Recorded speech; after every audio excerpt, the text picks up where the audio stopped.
ರಜೆ ಇರಲಿ ಅಥವಾ ಸಾಮಾನ್ಯ ದಿನಗಳೇ ಇರಲಿ, ಗೋವಾ ಎಂದ ಕ್ಷಣ ಎಲ್ಲರಿಗೂ ನೆನಪಾಗುವುದು ಅದ್ಭುತ ಕಡಲ ತೀರಗಳು, ರಾತ್ರಿಯ ಜಗಮಗಿಸುವ ಔತಣಕೂಟಗಳು, ಪಾನಿ ಪ್ರಿಯರಿಗೆ ವೈವಿಧ್ಯಮಯ ಮದ್ಯಗಳು, ಜಲ ಕ್ರೀಡೆಗಳು, ಮೀನು ಖಾದ್ಯಗಳು, ಹೀಗೆ ಪಟ್ಟಿ ಸಾಗುತ್ತಾನೆ ಹೋಗುತ್ತದೆ. ಬಹುಶಃ ಒಮ್ಮೆಯಾದರೂ ಯಾರಾದರೂ ಗೋವಾದಲ್ಲಿ ದೇವಸ್ಥಾನಗಳು ಇದೆ ಎಂದರೆ ಸಾಕು, ಒಂದು ಕ್ಷಣ ಅವರು ಅಚ್ಚರಿ ಪಡದೆ ಇರಲಾರರು. ಹೌದು, ಎಲ್ಲಿ ಮೋಜು ಮಸ್ತಿ, ಎಲ್ಲಿಯ ಧಾರ್ಮಿಕತೆ ಎಂಬ ಸಂಶಯ ಅವರ ಮನದಲ್ಲಿ ಮೂಡಲೂಬಹುದು. ಆದರೆ ನಿಮಗೆ ಗೊತ್ತಿರಬೇಕಾದ ಸಂಗತಿ ಏನೆಂದರೆ, ಗೋವಾದಲ್ಲಿಯೂ ಸಹ ಕೆಲವು ವಿಶಿಷ್ಟ ಹಾಗೂ ವಿಸ್ಮಯ ಹೊಂದಿರುವ ಹಿಂದೂ ದೇವಸ್ಥಾನಗಳಿವೆ. ಹಾಗೂ ಆ ದೇವಸ್ಥಾನಗಳು ಪ್ರವಾಸಿ ದೃಷ್ಟಿಯಿಂದಲೂ ಸಾಕಷ್ಟು ಮಹತ್ವವನ್ನು ಕೂಡ ಪಡೆದುಕೊಂಡಿದೆ. ಹೌದು, ಇಲ್ಲಿರುವ ಶಿವಲಿಂಗವನ್ನ ಹಲವಾರು ವರ್ಷಗಳ ಕಾಲ ಒಂದು ಮಡಿಕೆಯಲ್ಲಿ ಒಂದು ಬಾವಿಯಲ್ಲಿ ಇಡಲಾಗಿತ್ತು ಎಂದು ಹೇಳಲಾಗುತ್ತಿದೆ. ಹೀಗೆ ಈ ಒಂದು ಶಿವಲಿಂಗವನ್ನ ಅಷ್ಟು ದಿನಗಳ ಕಾಲ ಒಂದು ಬಾವಿಯಲ್ಲಿ ಮುಚ್ಚಿಡಲು ಕಾರಣವೇನು? ಅಂತಹ ಒಂದು ನಿಗೂಢ ಮಾಹಿತಿಯನ್ನ ಇವತ್ತಿನ ಈ ವಿಡಿಯೋದಲ್ಲಿ ನಿಮಗೆ ಕೊಡ್ತಾ ಇದ್ದೀನಿ. ಅದಕ್ಕಿಂತ ಮೊದಲು ನೀವು ನಮ್ಮ ಚಾನೆಲ್ಗೆ ಹೊಸಬರಾಗಿದ್ದರೆ ದಯವಿಟ್ಟು ಈಗಲೇ ಸಬ್ಸ್ಕ್ರೈಬ್ ಮಾಡಿ, ಜೊತೆಗೆ ಬೆಲ್ ಐಕನ್ ಕೂಡ ಪ್ರೆಸ್ ಮಾಡಿ.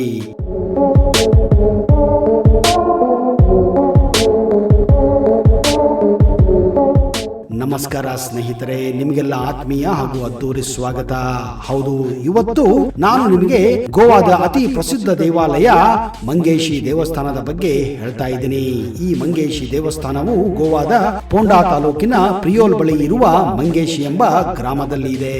ಇದು ಗೋವಾ ರಾಜಧಾನಿಯಾದ ಪಣಜಿಯಿಂದ ಸುಮಾರು 21 ಕಿಲೋಮೀಟರ್ ದೂರದಲ್ಲಿದ್ದರೆ ಮಡ್ಗಾವ್ನಿಂದ 26 ಕಿಲೋಮೀಟರ್ ದೂರದಲ್ಲಿದೆ. ಹಾಗೆಯೇ ಉತ್ತರ ಕರ್ನಾಟಕದ ಅವಳಿ ನಗರಗಳಾದಂತಹ ಹುಬ್ಬಳ್ಳಿ ಧಾರವಾಡದಿಂದ ಸುಮಾರು 145 ಕಿಲೋಮೀಟರ್ ದೂರದಲ್ಲಿದೆ.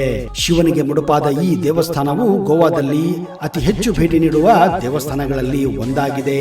ಎಲ್ಲ ದೇವಾಲಯಗಳಂತೆ ಇಲ್ಲಿಯೂ ಸಹ ಪ್ರತಿನಿತ್ಯ ಶಿವನ ಅವತಾರದ ಮಂಗೇಶಿ ಶಿವಕ್ಕೆ ಷಡೋಪಚಾರ ಪೂಜೆಯನ್ನ ಇಲ್ಲಿ ನೆರವೇರಿಸಲಾಗುತ್ತದೆ.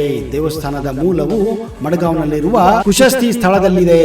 1543ರಲ್ಲಿ ಪೋರ್ಚುಗೀಸರು ಇದನ್ನ ಆಕ್ರಮಿಸಿ ವಶಪಡಿಸಿಕೊಂಡಿದ್ದರು. 1560ರಲ್ಲಿ ಪೋರ್ಚುಗೀಸರು ಕ್ರೈಸ್ತೇತರ ಧರ್ಮಗಳಿಗೆ ನೀಡುತ್ತಿರುವ ಕಿರುಕುಳದಿಂದ ತಪ್ಪಿಸಿಕೊಳ್ಳಲು ಕೌಂಡಿನ್ಯ ಮತ್ತು ಶ್ರೀವತ್ಸ ಗೋತ್ರದ ಸಾರಸ್ವತರು ಮಂಗೇಶಿ ಲಿಂಗವನ್ನ ಮೂಲವಾದ ಕುಶಳಿ ಸ್ಥಳದಿಂದ ಈಗಿರುವ ಪ್ರಿಯೋಲ್ ಬಳಿ ತೆಗೆದುಕೊಂಡು ಬರುತ್ತಾರೆ. ಹಾಗೂ ಆ ಲಿಂಗವನ್ನ ಇಲ್ಲಿರುವ ಒಂದು ಬಾವಿಯಲ್ಲಿ ತೋಡಿ ಹಲವಾರು ವರ್ಷಗಳ ಕಾಲ ಒಂದು ಮಣ್ಣಿನ ಮಡಿಕೆಯಲ್ಲಿ ಹುದುಗಿ ಇಡಲಾಗಿತ್ತು. ಆಗ ಈ ಪ್ರದೇಶವನ್ನು ಪೋಂಡಾದ ಅಂತ್ರುಜುಮಲ್ನಲ್ಲಿರುವ ಹಿಂದೂ ಸೋಂದ ರಾಜನ ಅಧೀನದಲ್ಲಿತ್ತು.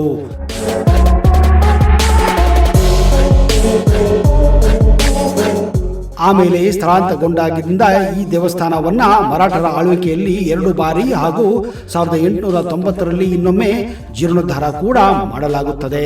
1973ರಲ್ಲಿ ಮುಖ್ಯ ಗೋಪುರದ ಮೇಲೆ ಬಂಗಾರದ ಕಳಶವನ್ನ ಸ್ಥಾಪಿಸುವ ಮೂಲಕ ಕೊನೆಯದಾಗಿ ಇಲ್ಲಿ ನವೀಕರಣವನ್ನ ಮಾಡಲಾಗಿತ್ತು. ಮೂಲ ಗುಡಿಯು ಬಹಳ ಸರಳವಾಗಿದೆ. ಈಗಿರುವ ದೇವಸ್ಥಾನವನ್ನು ಸ್ಥಳಾಂತರಗೊಳಿಸಿ 150 ವರ್ಷಗಳಾದ ನಂತರ ಮರಾಠರ ಆಳ್ವಿಕೆಯಲ್ಲಿ ಇದನ್ನ ಕಟ್ಟಲಾಗಿತ್ತು.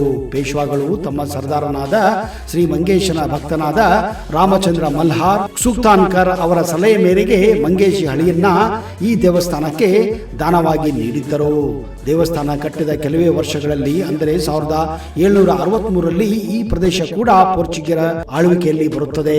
ಆದರೆ ಇಷ್ಟು ಹೊತ್ತಿಗೆ ಪೋರ್ಚುಗೀಸರು ತಮ್ಮ ಧಾರ್ಮಿಕ ಹುರುಪನ್ನ ಕಳೆದುಕೊಂಡಿದ್ದರು, ಇತರ ಕೋಮಿನೊಂದಿಗೆ ಸಹಿಷ್ಣುತವಾಗಿದ್ದರು. ಆದ್ದರಿಂದ ದೇವಸ್ಥಾನಕ್ಕೆ ಮುಂದೆ ಅವರು ಯಾವುದೇ ರೀತಿಯ ಹಾನಿಯನ್ನು ಮಾಡುವುದಿಲ್ಲ.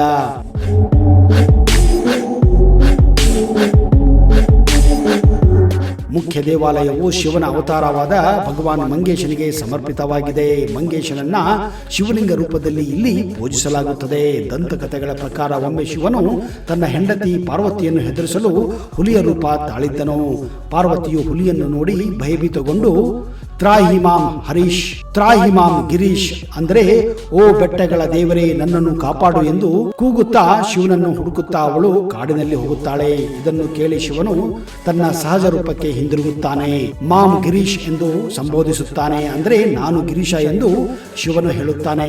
ಮಾಂ ಗಿರೀಶ್ ಎಂಬುದು ಶಿವನಿಗೆ ಸಂಬಂಧಿತ ಪದವಾಗಿತ್ತು. ಕಾಲಕ್ರಮೇಣ ಇದೆ ಮಾಂ ಗಿರೀಶ ಅಥವಾ ಮಾಂಗೇಶ ಎಂದು ಬದಲಾಯಿತು ಎಂದು ಇಲ್ಲಿನ ಐತಿಹ್ಯ ಸಾರುತ್ತದೆ. ಮಂಗೇಶನು ಹಲವು ಗೌಡ ಸಾರಸ್ವತ ಬ್ರಾಹ್ಮಣರ ಕುಲದೇವತೆನಾಗಿದ್ದಾನೆ. ಹೌದು, ಹಾಗೆಯೇ ಇದು ಗೋವಾದಲ್ಲಿ ಅತಿ ಪ್ರಸಿದ್ಧ ದೇವಾಲಯಗಳಲ್ಲಿ ಒಂದಾಗಿದೆ.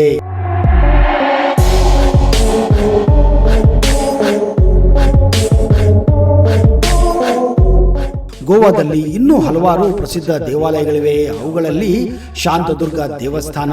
ಗೋವಾದ ಪೋಂಡಾ ತಾಲೂಕಿನಲ್ಲಿರುವ ಕೌಲೆಮ್ ಎಂಬ ಬೆಟ್ಟದ ಬುಡದಲ್ಲಿ ಈ ದೇವಸ್ಥಾನವಿದೆ.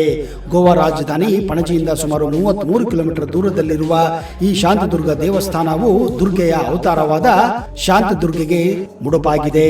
ಈ ದೇವಿಯನ್ನು ಸ್ಥಳೀಯವಾಗಿ ಶಾಂತೇರಿ ಎಂಬ ಹೆಸರಿನಿಂದಲೂ ಸಹ ಕರೆಯುತ್ತಾರೆ.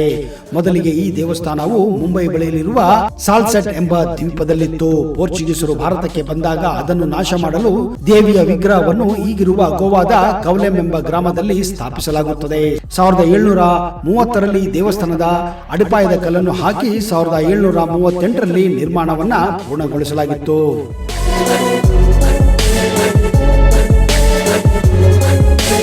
ಶ್ರೀ ಬೇತಾಳ ದೇವಸ್ಥಾನ ಗೋವಾ.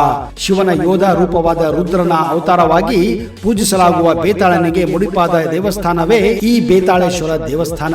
ಗೋವಾದ ಬಿಚೋಲಿಂ ತಾಲೂಕಿನಲ್ಲಿರುವ ಅವೋನ ಹಳ್ಳಿಯಲ್ಲಿ ಈ ಒಂದು ಅದ್ಭುತ ದೇವಸ್ಥಾನವಿದೆ.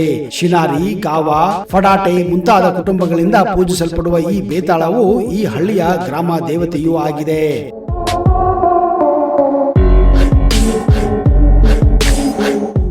ಸಪ್ತಕೋಟೇಶ್ವರ ದೇವಸ್ಥಾನ. ಈ ಅದ್ಭುತ ದೇವಸ್ಥಾನ ಗೋವಾದಲ್ಲಿರುವ ನರ್ವೆ ಎಂಬ ಪುಟ್ಟ ಹಳ್ಳಿಯಲ್ಲಿದೆ. ಈ ಹಳ್ಳಿಯು ಪಣಜಿ ನಗರದಿಂದ ಸುಮಾರು 35 ಕಿಲೋಮೀಟರ್ನಷ್ಟು ದೂರವಿದೆ. ಕದಂಬ ದೊರೆಯೊಬ್ಬರು ತನ್ನ ಪತ್ನಿ ಕಮಲಾದೇವಿಗಾಗಿ ನಿರ್ಮಿಸಿದ ದೇವಾಲಯ ಇದಾಗಿದೆ.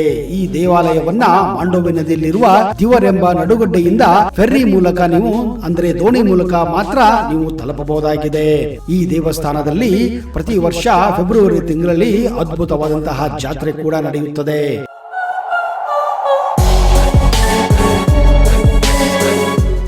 ಮಹಾಮಾಯಾ ಕಾಳಿ ದೇವಸ್ಥಾನ. ಗೋವಾದ ಬಿಚೋಲಿಂ ತಾಲೂಕಿನ ಕಸರ್ಪಾಲ್ ಹಳ್ಳಿಯಲ್ಲಿ ಕಾಳಿ ದೇವಿಯ ಮುಡುಪಾದ ಈ ದೇವಸ್ಥಾನವಿದೆ. ಇಲ್ಲಿ ಕಾಳಿ ದೇವಿಯನ್ನು ಮಹಾಮಾಯಾ ಅವತಾರದಲ್ಲಿ ಪೂಜಿಸಲಾಗುತ್ತದೆ. ನವರಾತ್ರಿಗಳ ಸಂದರ್ಭದಲ್ಲಿ ಸಾಕಷ್ಟು ಜನ ಭಕ್ತಾದಿಗಳು ಈ ದೇವಸ್ಥಾನಕ್ಕೆ ಭೇಟಿ ನೀಡುತ್ತಾರೆ. ಭಗವತಿಯೊಬ್ಬಳು ದೇವಿಯಾಗಿದ್ದು ದುರ್ಗಾ, ಪಾರ್ವತಿ, ಲಕ್ಷ್ಮಿ, ಸರಸ್ವತಿ ಹೀಗೆ ಎಲ್ಲ ದೇವಿಯನ್ನ ಈ ದೇವಿ ಪ್ರತಿನಿಧಿಸುತ್ತಾಳೆ. ಕೇರಳ, ಕೊಂಕಣ ಭಾಗದ ಜನರು ಗೋವಾದಲ್ಲಿ ಭಗವತಿ ದೇವಿಯನ್ನ ಹೆಚ್ಚಾಗಿ ಆರಾಧಿಸುತ್ತಾರೆ. ಅದರಲ್ಲೂ ವಿಶೇಷವಾಗಿ ಗೋವಾದಲ್ಲಿರುವ ಗೌಡ ಸಾರಸ್ವತ ಬ್ರಾಹ್ಮಣರು, ಭಂಡಾರಿ, ದೈವಜ್ಞ ಬ್ರಾಹ್ಮಣ ಸಮುದಾಯಗಳು ಭಗವತಿಯನ್ನು ಮಹಿಷಾಸುರ ಮರ್ದಿನಿಯ ಅವತಾರದಲ್ಲಿ ಪೂಜಿಸುತ್ತಾರೆ.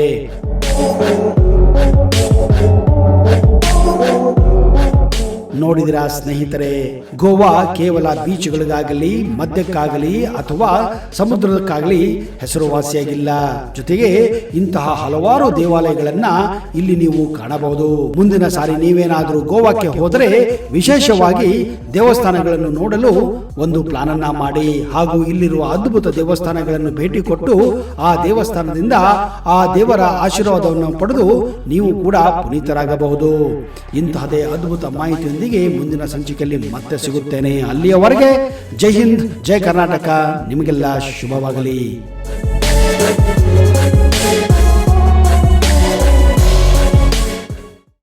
ಆರ್ಥಿಕ ಸಮಸ್ಯೆ, ದಾಂಪತ್ಯ ಸಮಸ್ಯೆ, ಮದುವೆ ವಿಳಂಬ, ಜೀವನದಲ್ಲಿ ಎಂತಹದೇ ತೊಂದರೆ ಇರಲಿ ಫೋನಿನ ಮೂಲಕ ನಿಮ್ಮ ಸಮಸ್ಯೆಗಳನ್ನ ಬಗೆಹರಿಸುತ್ತಾರೆ. ಹಿಂದೆ ಸಂಪರ್ಕಿಸಿ ಋಷಿಕೇಶ್ ಭಟ್ ಗುರೂಜಿ.